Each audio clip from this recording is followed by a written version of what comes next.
What if we told you there was a city in Asia that produces 7 times as much gambling revenue through its casinos as Las Vegas? Imagine if that city also had Portuguese as one of its official languages and also served up the best Pasteis to Nata outside of Lisbon. Welcome to Macau, China's glittering casino capital with a Portuguese twist, where we're going to be spending the next 24 hours eating, drinking and entertaining ourselves in the most unique way possible. Macau is a special administrative region of China, which means it's not a country, but it has its own separate laws. It's also home to the world's largest casino, the Venetian, modelled on Venice, Italy, where we'll be finishing off this epic adventure. We're kicking things off at the Cathedral of St. Paul, or Sao Paulo, as I would say in Portuguese, which already is a pretty bizarre experience, given that we're in the middle of China right now. I guess not the middle, but the coast. And already the architecture is crazy. It genuinely feels like walking through a European city, somewhere in Spain, somewhere in Portugal, even somewhere in Italy. You've got so much of the architecture in the low-rise buildings and then also in the historic buildings as well. And we've seen a lot of squares, plazas, not something we've seen at all since we've been in Asia. We left the square in search of some food, and it wasn't long until we saw something both confusing and exciting. If you've ever had a Bifana from Portugal, you'll know it's one of the best sandwiches ever made. Imagine our shock seeing it on a side street in Macau. Bifana, Macau style. Oh my god, the pork chop is so soft, tender, flavoursome, juicy. Wow. Delicious. The bread's so nice. This might be the best sandwich of all time. I'm not even joking. We'll put the location in the description as it's not visible on a map. The amazing food did not stop there. Stalls everywhere handing out free samples of jerky, which would get me in a lot of trouble later in the day. First of all, I didn't really think about the logistics of carrying around a backpack of beef jerky. Anyway, look at these cobbled streets and this stunning Portuguese architecture. If you told us that this was a cathedral in Lisbon, we wouldn't argue with you. We explored the streets, but it wasn't long before our next culture shock. We're about to get some Portuguese authentic food in Macau. It's crazy. It's my penny. With the bomb. That's very good. In Portuguese. Oh. I had to let that one Google Translate. We're walking along the streets. You've got the Wynn and the MGM Grand in the background. There's Portuguese mosaic tiling on the floor. And then look behind me right here. Mosaics.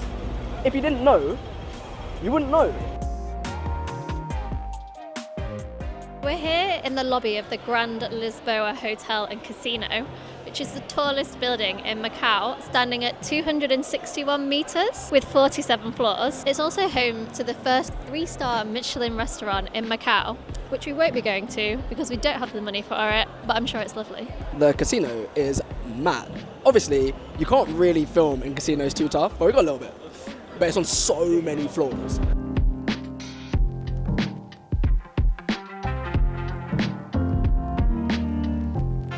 Each casino that we go to just keeps getting better and better. We started off in the Grand Lisboa, a little bit older, a bit more traditional, then we've gone to the Wynn, Vegas style. We're on the way to the MGM now, and then of course, we're slowly making our way to the biggest casino in the world. And best Pasteis de Nata outside of Portugal. I just got ID'd in the Wynn Casino, which is mad because you have to be 21 to go in there. This old guy over here didn't though. Skincare tips coming soon. This city has really surprised us though. It's just like, it's so beautiful. We're walking along this riverfront right now. Well, I think it's actually a lakefront. And you've got a bit of a skyline in the background. Everything is so green, clean. I feel at peace. I think we both do. We feel quite relaxed, even with all the chaos of the gambling that is apparently happening around. One thing that really is clear about Macau though, is that beneath the traditional Portuguese culture and architecture, at the end of the day, it's a millionaire's playground. We've gone into multiple casinos now, and each one of the casinos has a Gucci shop, a Fendi shop, a Burberry shop, and these casinos are in a 2-meter square radius of each other. They're just next to each other, and they feel like they need all these designer shops. It's not enough that there's one here. No, we must make it convenient for every single person in every single building to have access. How the other half lives. Wow!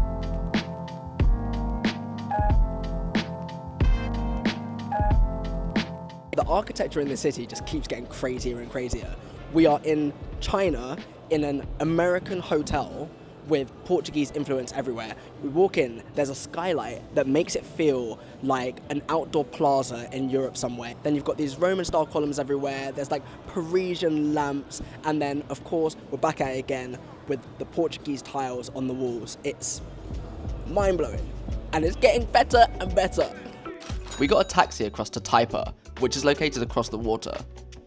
Taxis are surprisingly hard to navigate in Macau. Our first driver warned us that most taxi drivers are older and prefer to use images of places to know where to go.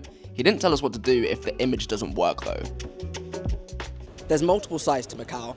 The Old Town, which is where we've just come from, and that's where a lot of the Portuguese influence is. And then you go over a bridge, a really long bridge. Apparently you can walk over it, but it's an hour and 40 minutes. And as we're only here for 24 hours, and it's 28 degrees today, we won't be doing that. And then you come over to this side, where, again, it just feels like a neighbourhood somewhere in Lisbon. You've got these apartment buildings that look so Portuguese, and everything's a bit more low-rise, but then in the background, looming over everything, you have these incredibly high-end American casinos, and you can see the Venetian there, the biggest casino in the world. But before we get there, we're on the hunt for the best Pasteis de Nata that Asia has to offer, and it's right down this street. A Pasteis de Nata is a sweet egg custard tart of Portuguese origin, dating back to the 1800s, and it's delicious. We're here now at Lord Stow's Bakery. Unsurprisingly, since it's touted the best Pasteis de Nata in Asia, the queue is mad, and man's kind of hungry. Along the same street, there's also loads of places selling that jerky that I sampled earlier. So because we're hungry, I made the worst investment that's ever been made on this channel, and I got a big slab of pork jerky, which is delicious, for £6, which is about $9. If you've been in Hong Kong, it's really easy to pay for things in Macau. They accept Hong Kong dollars, the exchange rate is basically 1-to-1, and they also accept the Hong Kong octopus card. Flaky pastry, very buttery, very gluttonous, not too sweet, warming, lovely. Oh my god, mine is so hot. Oh wow, the pastry is a lot, like beautiful. The custard's eggy, not too sweet, not too sour. Is it ever sour?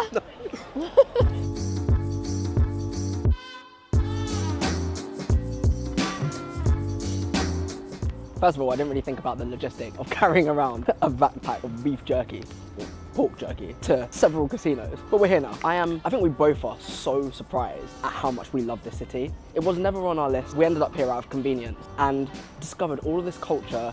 We've come over to Macau Island. There's all this green space, parks, cobbled streets, town squares with bandstands for musicians to play and all of this stuff. And a travelator, in case the legs get tired. We then made our way to Macau's iconic hotel casinos, starting with the Londoner, which made us feel right at home. Man's late for work.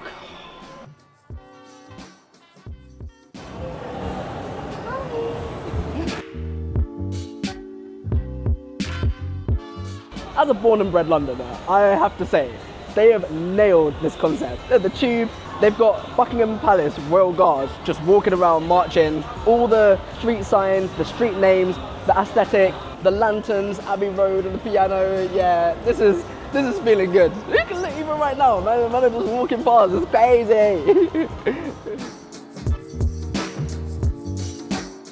No, man's late for work again.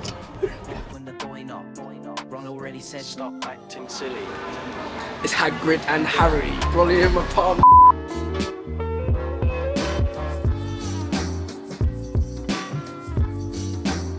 We've come across the road, just the same way we'd get the Eurostar across the English Channel. And now we're in Paris. It's marble everywhere. It's Parisian, it's regal. The casino is definitely the nicest one that we've been in so far in terms of, it just feels chill, it's calming. You could spend a lot of time there, you could spend a lot of money there.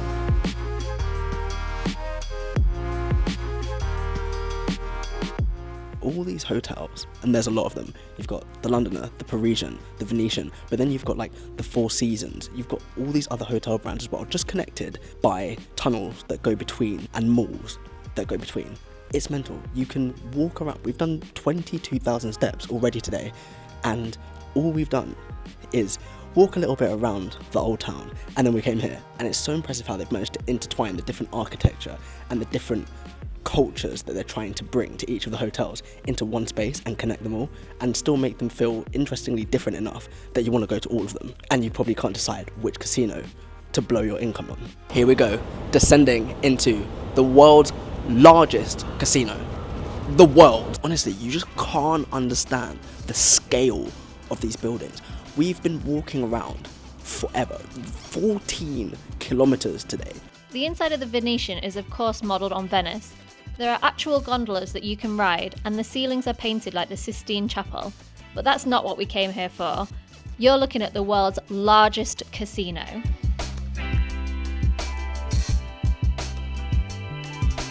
Macau is honestly an incredible city. A bit expensive, but it's the perfect mix of tradition, food and play. Though the Venetian casino was unbelievable in scale, the interior design didn't feel as impressive and warming as the other casinos. Macau will definitely be back.